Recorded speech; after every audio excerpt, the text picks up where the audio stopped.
today that we are the heirs of that first revolution. Let the word go forth from this time and place to friend and foe alike that the torch has been passed to a new generation of Americans born in this century, tempered by war, disciplined by a hard and bitter peace, proud of our ancient heritage, and unwilling to witness or permit the slow undoing of those human rights to which this nation has always been committed and to which we are committed today at home and around the world.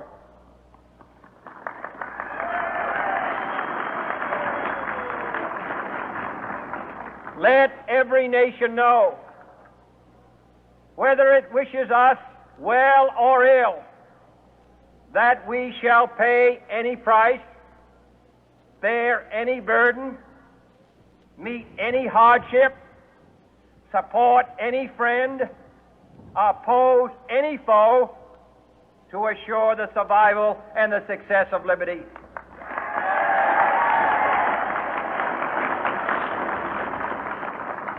This much we pledge and more. To those old allies whose cultural and spiritual origins we share, we pledge the loyalty of faithful friends.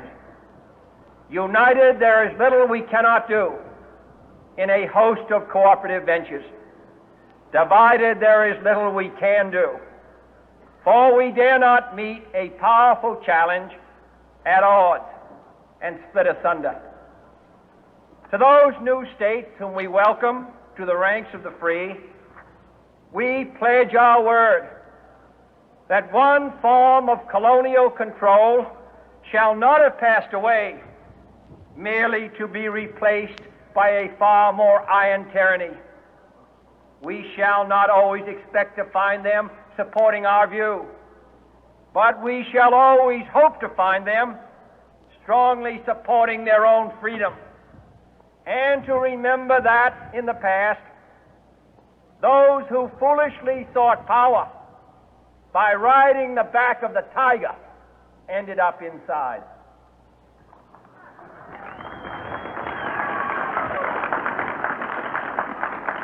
To those people in the huts and villages of half the globe struggling to break the bonds of mass misery, we pledge our best efforts to help them help themselves for whatever period is required, not because the communists may be doing it, not because we seek their votes, but because it is right. If a free society cannot help the many who are poor, it cannot save the few who are rich.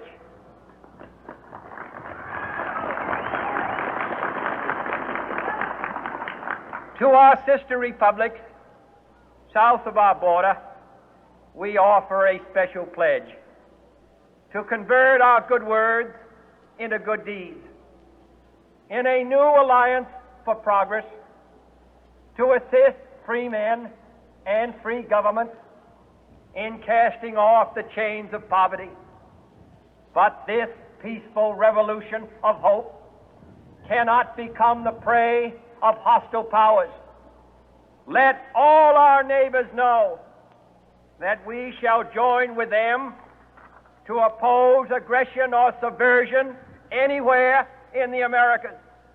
And let every other power know that this hemisphere intends to remain the master of its own house.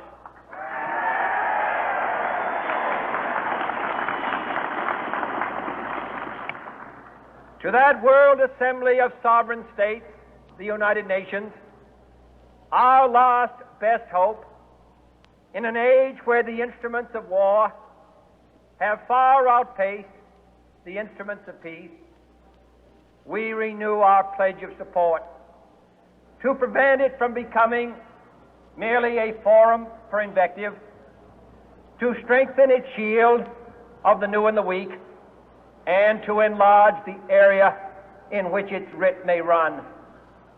Finally, to those nations who would make themselves our adversary, we offer not a pledge, but a request that both sides begin anew the quest for peace. Before the dark powers of destruction, unleashed by science, engulf all humanity in planned or accidental self-destruction, we dare not tempt them with weakness, for only when our arms are sufficient beyond doubt can we be certain beyond doubt that they will never be employed. But neither can two great and powerful groups of nations take comfort from our present course, both sides overburdened by the cost of modern weapons, both rightly alarmed by the steady spread of the deadly atom, yet both racing to alter that uncertain balance of terror that stays the hand of mankind's final war. So let us begin anew, remembering on both sides that civility is not a sign of weakness, and sincerity is always subject to proof.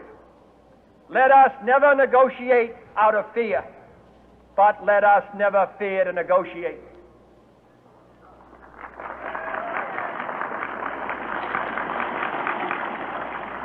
Let both sides explore what problems unite us, instead of belaboring those problems which divide us.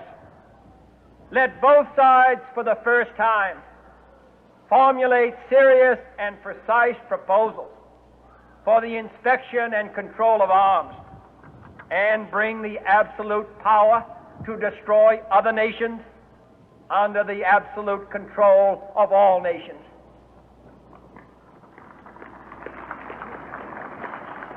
Let both sides seek to invoke the wonders of science instead of its terrors. Together, let us explore the stars, conquer the deserts, eradicate disease, tap the ocean depths, and encourage the arts and commerce. Let both sides unite to heed in all corners of the earth the command of Isaiah to undo the heavy burden and let the oppressed go free. And if a beachhead of cooperation may push back the jungle of suspicion, let both sides join in creating a new endeavor, not a new balance of power, but a new world of law, where the strong are just and the weak secure and the peace preserved. All this will not be finished in the first 100 days, nor will it be finished in the first 1,000 days, nor in the life of this administration, nor even perhaps in our lifetime on this planet. But let us begin.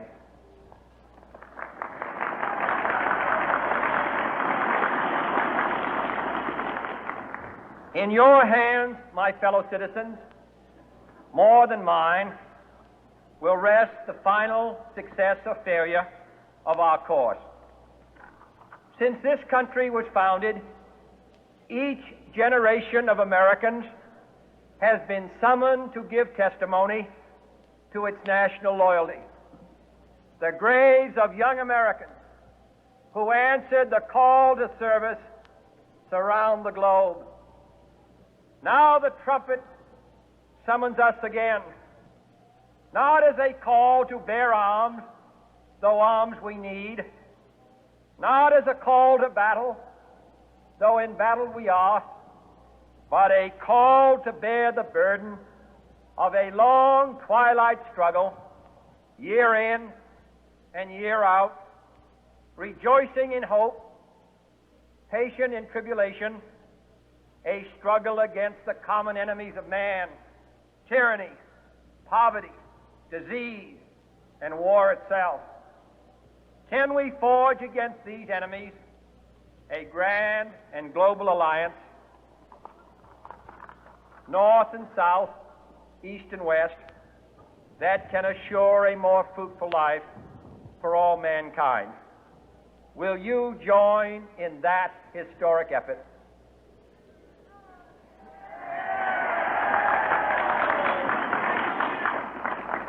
In the long history of the world, only a few generations have been granted the role of defending freedom in its hour of maximum danger.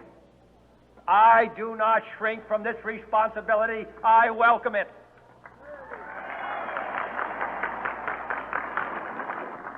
I do not believe that any of us would exchange places with any other people or any other generation. The energy, the faith, the devotion which we bring to this endeavor will light our country and all who serve it. And the glow from that fire can truly light the world. And so, my fellow Americans, ask not what your country can do for you. Ask what you can do for your country.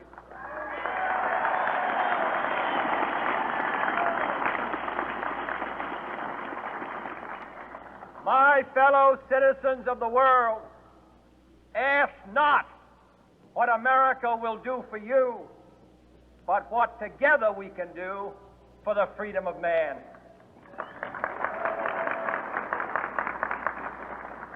Finally, whether you are citizens of America or citizens of the world, ask of us here the same high standards of strength and sacrifice which we ask of you.